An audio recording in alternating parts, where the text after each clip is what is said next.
Cross-species genetics. Cross-species genetics is the process of manually adding new DNA to an organism. The goal is to add one or more new traits that are not already found in that organism.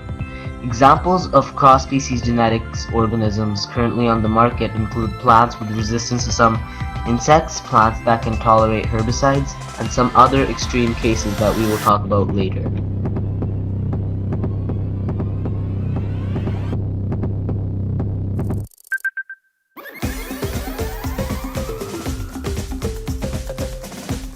The question is, can it be done? Yes, it can be done. The problem is that human cells would reject the other species' DNA.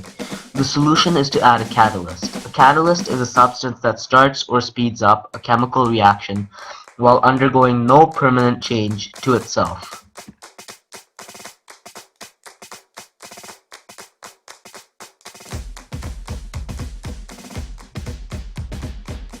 There are so many advantages to cross-species genetics. Disease could be prevented by detecting people, plants, and animals that are genetically prone to certain hereditary diseases, and preparing for the worst.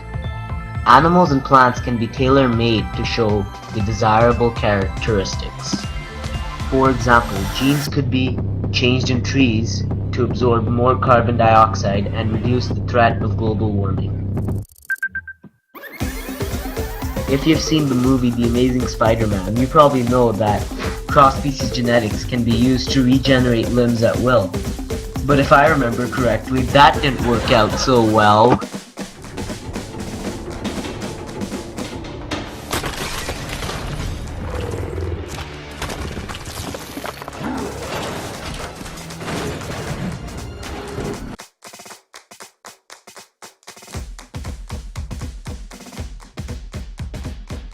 And that brings us to the other side of the coin.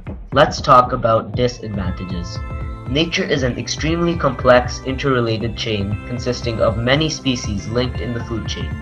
Some scientists believe that introducing genetically modified genes may have an irreversible effect with consequences yet unknown.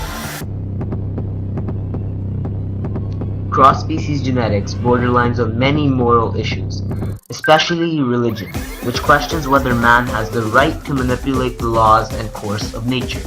And as I said before, you don't want to turn into some kind of lizard monster.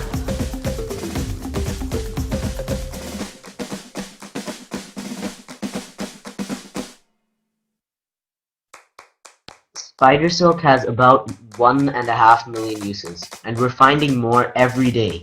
Due to its incredible strength in relation to size, it's been researched for use in bulletproof vests, artificial tendons, bandages, even computer chips, and fiber optic cables for surgery.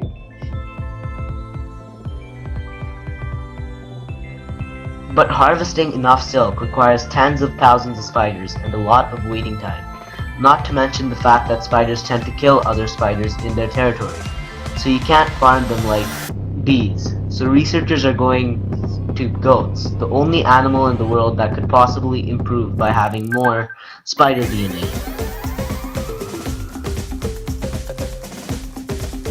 Professor Randy Lewis of the University of Wyoming has isolated the genes that produce dragline silk, the strongest type of silk most spiders use when they anchor their webs.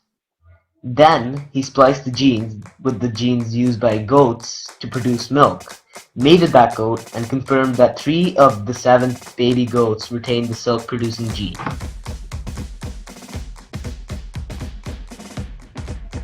This example is gonna be in supermarkets pretty soon. Genetically modified salmon, engineered to grow twice as large and twice as fast as regular salmon. Created by Aqua Bounty and dubbed the Aqua Advantage Salmon. It has 2 specific gene alterations. The first is a gene from a Chinook salmon, which isn't used for food as widely as the Atlantic salmon, but grows much faster at a young age. The second is a gene from an eel pout, a bottom-dwelling eel-like fish that grows all year long. Salmon, on the other hand, typically grow only during the summer.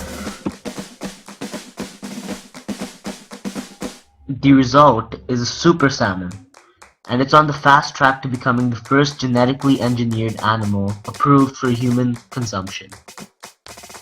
And last but not least, the amazing Spider-Man. Spider-Man is a vigilante who, after getting bitten by a genetically enhanced spider, became a cross-species and gained extraordinary powers.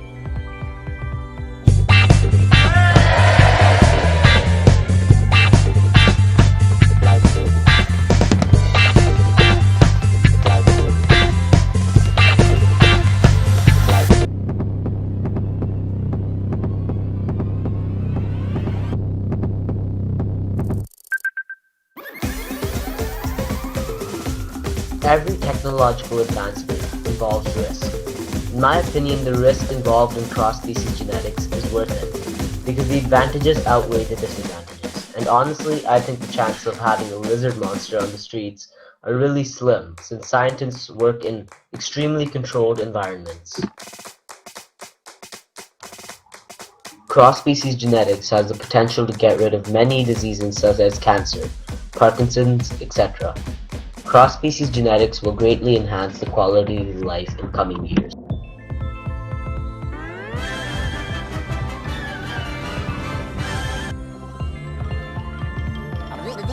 That's all, folks.